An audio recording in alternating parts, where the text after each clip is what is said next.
Things continue with the Demon King DESU reminiscing about how long she had lived, and in those years she learned the reality that the world is beyond her control. Despite that, she still fought as a ruler and protector, taking on the burdens of her people till she had her first encounter with Setsu. During the war with the humans, she got outmatched by him. But in her defeated state, the hero reached out his hand looking for peace, which took her by surprise. DESU accepted the gesture, taking his hand, so Setsu gave her the brooch to further signify his comment for the humans and demons to live in harmony. The guy activated city boy mode, expressing his opinion on how the black brooch would look great on her. It works like a charm, as his words and gesture moves her to tears. Not long after the end of the war the demon lord received word to Setsu's sudden disappearance. She looks out the window in a cliché manner, making the declaration that she will keep the promise to maintain peace even if they never meet again. She turns to the head of security and alerts him that they still have much work to do before they can achieve true lasting peace. 5 years passed since the end of the war, and the fruits of their labor become apparent when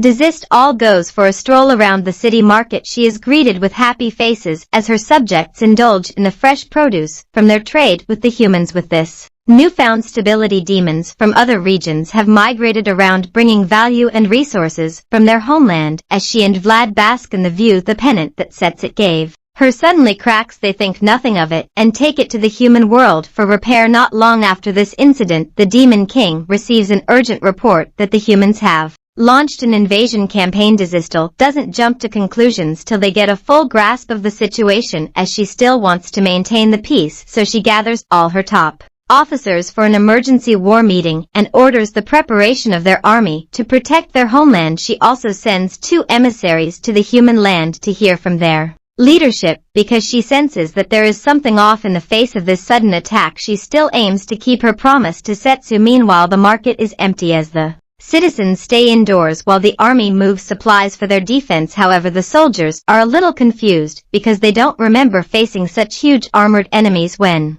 in the last war. They feel like they shouldn't have trusted the humans, but they are confident that DESU will lead them to victory. 1 month passes after sending out her emissaries, and she is still yet to receive a response from the humans. Although they are holding on, their nation won't last long at this rate. She is starting to question if she is even capable of keeping her promise to Setsu. Her thoughts are interrupted by Vlad, who tells her that Terran from the world's largest trading company wants an audience with her. She is a little surprised by his visitation, but DESU can't turn away such a high-profile individual, so she orders them to let him in. Terran annoys the demons when he makes his proposition to marry DESU. He entices her by revealing that he can use his power to help end the brewing war with the humans. DESU looks at the terms of the marriage, and she can see that she will be more of a slave than anything else. He is willing to go to any lengths to have her as his wife. As he speaks, his attendant hands him a box, which he opens to reveal a highly cursed necklace of servitude, which shocks everyone. Even DESU is impressed with the power of the curse. He intends to blatantly trap her with Vlad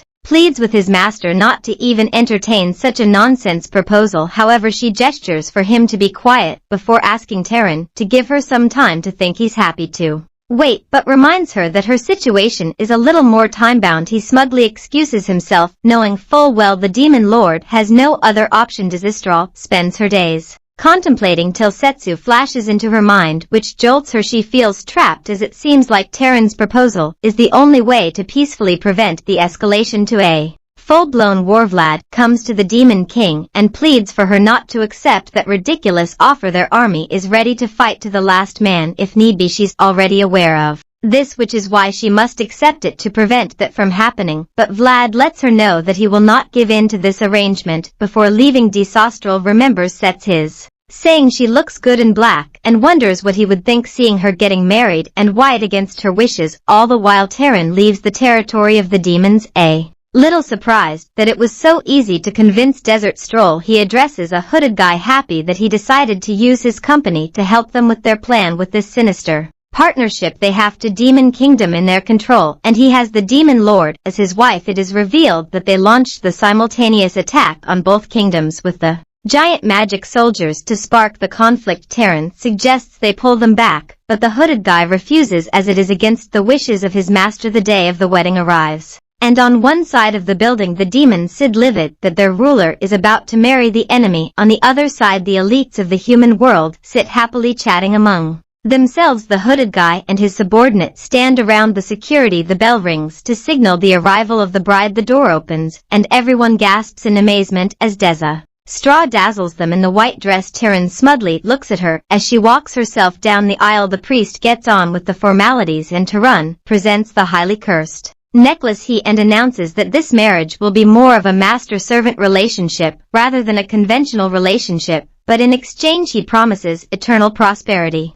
and everlasting peace to the world, and asks everyone to pledge allegiance to him as the new demon lord. As the humans clapped, the demons look unconcerned by the speech they just heard. Taryn proceeds forward to place the cursed necklace on her. Sets of flashes into her mind once again as she tears up, wishing that she could see him one last time. Her wish is granted when he busts through the window and knocks Taryn back. The guests begin to panic and skedaddle for safety. The demon lord can't believe her eyes as he stands before her with his hands stretched, stating that he has come to rescue her. She blushes and tears up again as she calls his name. All the while Rory and Vlad catch up as the castle comes into view. They can tell the action has already begun as an explosion can be seen from the far distance. Back at the wedding, a shaken up Tarun stutters and demands to know who Setsu is. But the hero answers with an intimidating glare. The merchant turns to his hooded bodyguards, ordering them to protect him. The three subordinates dash forward to attack, but Lydia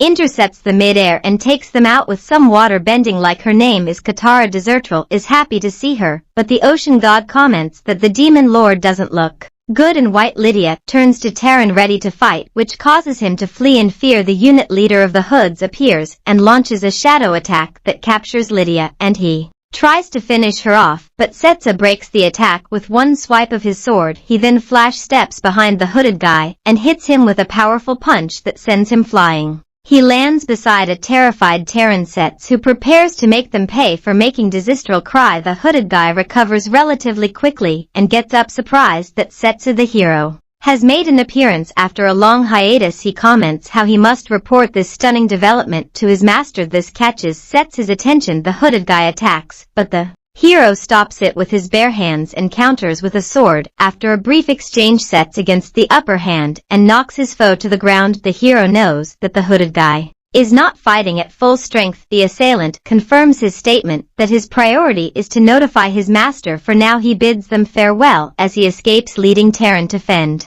for himself. As Setsu checks the opening created, Desert Straw rushes over and hugs him from behind. As she confesses that she missed him, she wants to know where he was all this time. He informs her that it's a long story, but he's just happy that she's safe. They hold each other while he pets her head. Lydia interrupts their reunion so that they can gather information on the group of hooded men. When they remove their hoods, they crumble away, indicating that they are made from curses. Setsu also checks the necklace and suspects that it is Toma who is controlling things behind the scenes. The demon lord suspected that too. She offers to lend a hand to Setsu if he was going after him. She feels like she has to make the villain pay for making her wear a white dress. Sets the plans to let her handle things in her kingdom while he heads to visit Regulus, who is king of the beastmen, to make sure that Toma's influence has not spread there. Desistra agrees with that decision as their aid would make facing Toma easier. They must move with haste if they are to keep their promise to one another. Lydia complains a little that she will be on ferry duty again during the trip because she's tired from running and fighting all night. They are shortly